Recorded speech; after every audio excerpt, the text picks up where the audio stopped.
Alrighty, as promised, this video we are talking about this box, and you can immediately see it's a Pilot, which if you watch my videos, this should be surprising. I guess maybe not the Iroshizuku inks, because I do have a big bottle of Takesumi, I don't know how to pronounce it, but I love that ink. I currently have it in my M605, which is quite the combination, quite the wet combination, that's for sure. But today's video is about a Pilot. So yeah, normally I like my Western mediums. You know, that's a good size for me personally.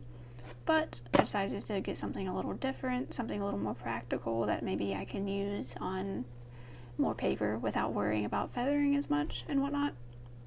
And I also got these inks because I think they're limited edition.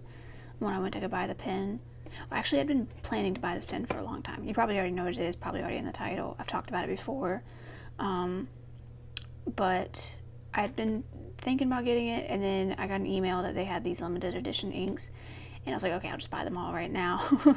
So that way the shipping's not as bad. So yeah, Kujaku and Konpeki, however you say those. I have Kujaku in this pen. Haven't put Konpeki in an ink yet, or in a pen yet, but I have swatched it. It's very nice. Once this pen runs out of ink, I'm going to try out Konpeki as well. So let's get into the pen. Don't have much experience with Pilot in general. I mean, I have my Kakuno and I've had two Metropolitans. I think those are the, I have the Plumix. I think those are the only Pilot fountain pens I have. But I've liked their pencils and like ballpoint pens. So this is a gold nibbed Pilot pen, which is a first for me, as you can see, and you can tell I got a medium.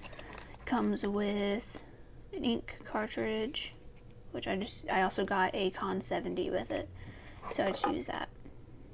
And there you can see what it is. So yeah, here it is. I probably could have just like put it back in to add to the effect. But yeah, this is it. My Pilot Custom 74 with a medium nib.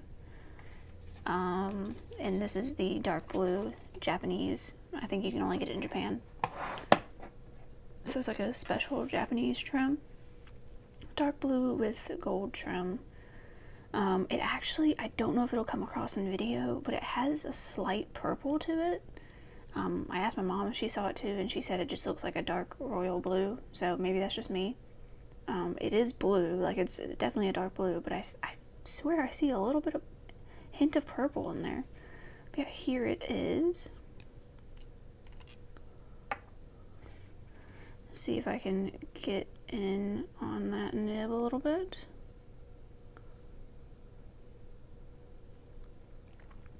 Very nice. What is it, 14 karat? I don't know, I think it is, does it say? Yeah, 14K.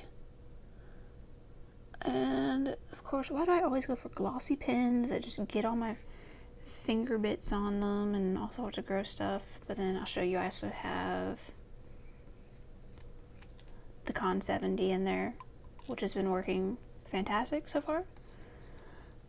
I need to write on something though. Where art paper? Here we go.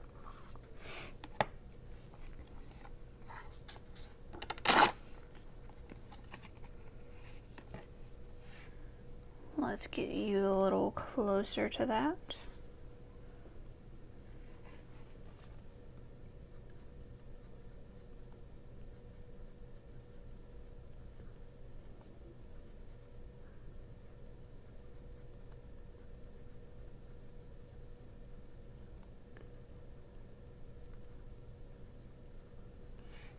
Boom. One thing I noticed is it like, okay, it's writing under its pressure now. When I first got it, it was super dry, not able to even really make a line under its pressure at all. Maybe I'd get like subtle little like that. No, even worse than that, honestly.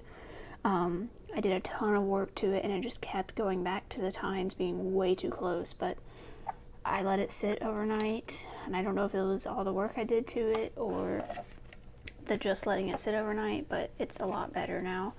And even when it was really bad, it was perfect if I just used a little bit of pressure. It's just that I wasn't able to write with no pressure, which I prefer and am used to. Like with this, I'm using as close to no pressure as I think I can get.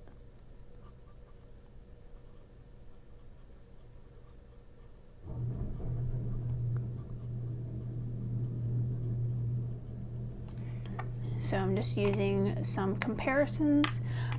Pelicans are wetter pens in general, and Iroshizuku inks are wetter inks in general, so that's quite the combo. Pilots are usually drier pens in general, again with Iroshizuku being wet, so it's a nice balance. And then here I have my Lamy 2000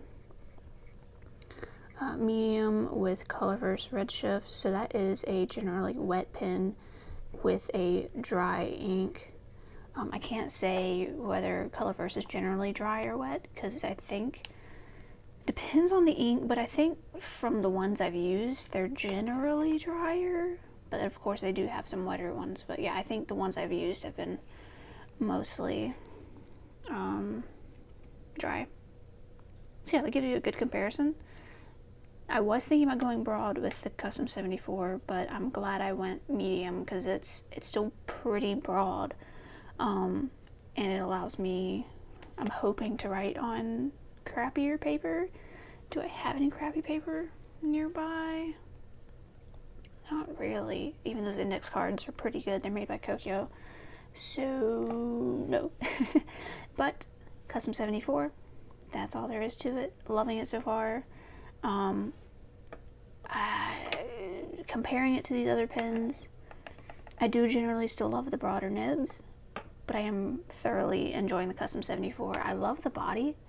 I love it's kind of long, and it looks slim because of how uniform it is, but it's pretty good around compared to other pens around this price I've tried.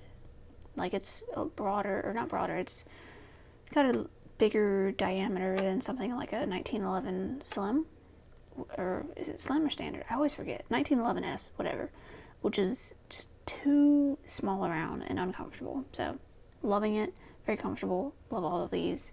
That's the video. Goodbye.